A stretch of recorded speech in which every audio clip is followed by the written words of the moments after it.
नमस्कार दोस्तों, स्वागत है आपका।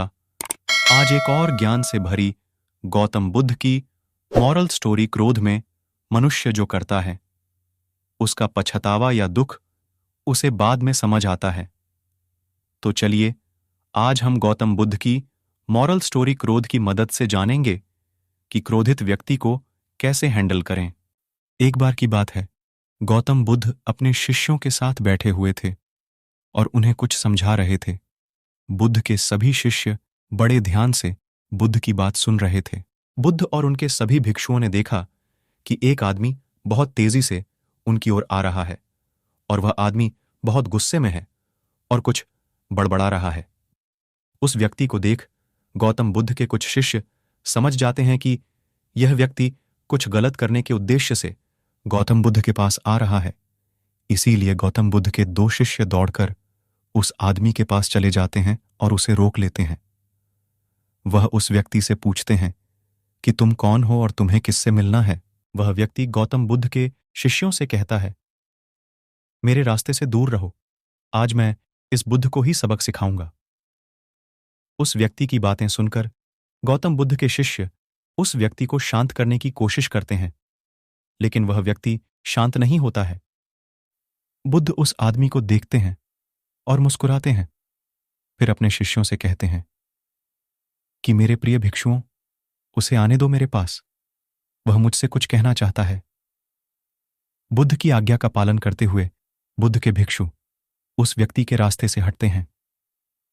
फिर वह व्यक्ति बुद्ध के पास आकर खड़ा हो जाता है। जैसे ही व्यक्ति बुद्ध के पास पहुंचता है, वह बुद्ध को गालियां देना शुरू कर देता है। बुद्ध उस व्यक्ति की गालियां सुनते रहते हैं, परंतु उसे कोई भी उत्तर नहीं देते। काफी देर तक बुद्ध को गाली देने के बाद व्यक्ति मन में सोचता है कि मेरी गालियों का बुद्ध पर कोई असर नहीं हो रहा है। तभी उस व्यक्ति का गुस्सा और भी बढ़ जाता है और वह व्यक्ति बुद्ध पर थूक देता है। इसके बाद बुद्ध एक कपड़ा उठाते हैं और उस थूक को पोंछते हैं। यह देखकर गौतम बुद्ध के सभी भिक्षुक क्रोध से भर जाते हैं, लेकिन बुद्ध की अनुमति के बिना कोई भी भिक्षुक अपना क्रोध व्यक्त नहीं करता। वह व्यक्ति फिर से बुद्ध पर थूकता है और बुद्ध फिर से कपड़ा उठाते हैं और थूक साफ करते हैं।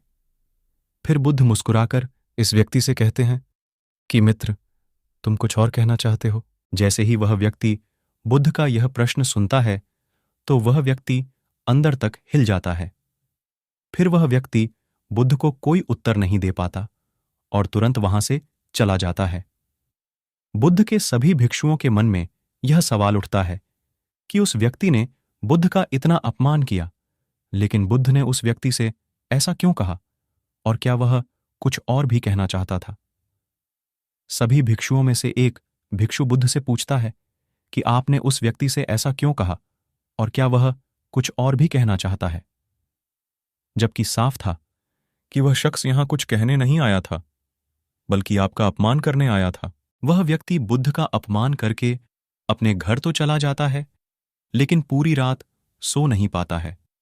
उसके मन में सिर्फ यही प्रश्न घूमता रहता है कि मैंने बुद्ध का अपमान किया, उन्हें गालियां भी दी, फिर भी उन्होंने मुझसे यह क्यों पूछा कि क्या मैं कुछ और कहना चाहता हूं, जबकि मैं वहां कुछ कहने नहीं बल्कि उनका अपमान करने गया हुआ था।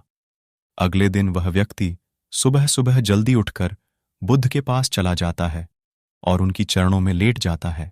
बुद्ध के सभी शिष्य यह देखकर आश्चर्यचकित रह गए कि जिस व्यक्ति ने कल बुद्ध का अपमान किया था वह आज रो रहा है और बुद्ध के चरणों में पड़ा हुआ है।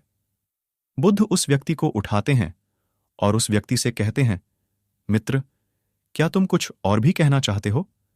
इसी बीच बुद्ध के एक भिक्षु ने बुद्ध को टोकते हुए उनसे पूछा, बुद्ध, कल जब यह व्यक्ति आपका अपमान कर रहा था तो आपने भी यही कहा था, क्या आपके पास कहने के लिए कुछ और है, और आज यह व्यक्ति आपके चरणों में पड़ा रो रहा है, आप तब भी यही बात कह रहे हैं।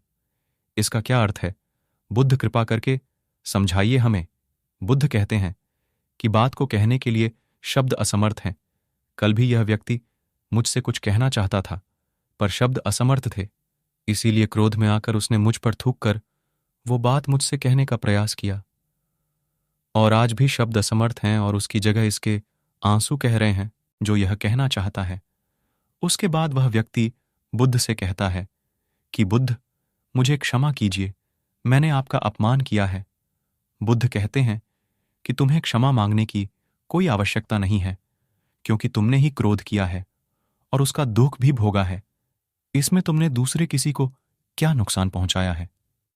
बुद्ध अपने सभी भिक्षुओं और उस व्यक्ति से कहते हैं कि क्रोध जलते हुए अंगारे की तरह है, जिसे हम अपने हाथ में पकड़ते हैं किसी और पर फेंकने के लिए, लेकिन हम ये भूल जाते हैं कि सबसे पहले उस अंगारे से खुद का ही हाथ जलता है।